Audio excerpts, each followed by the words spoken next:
Hello hi जोहर जे मासुमले welcome to my vlog. Festival आसी गलानो ग्लोइंग दिस बार काहा के ही मन नै थे बाकी मोर फेस रे पूरा टेन आउ ग्लो र तो नामो निशान ही नाइन तो मुई ऑर्डर करिथिली ग्रीन पोटली आडू गुटे फेस वॉश टे आउ सीरम।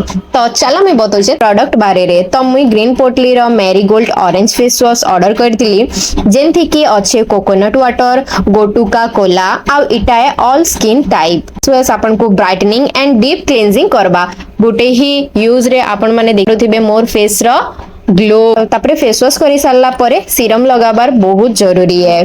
तापरे मुई सीरम टे भी ऑर्डर करिथिली ग्रीन पोटली कुमकुमारी फेस सीरम। इथि अच्छे सैफरन सैंडलवुड आउ इटा भी ऑल स्किन टाइप है। प्रोडक्ट माने पूरा केमिकल फ्री है ऑर्गेनिक है। तो आपण मन को भी जदी ई प्रोडक्ट बाय करबार अछि तो मैं डिस्क्रिप्शन रे सब किछि डिटेल्स मेंशन कर दीजे आपण माने जाई कि ना ई प्रोडक्ट माने बाय करि पारबे।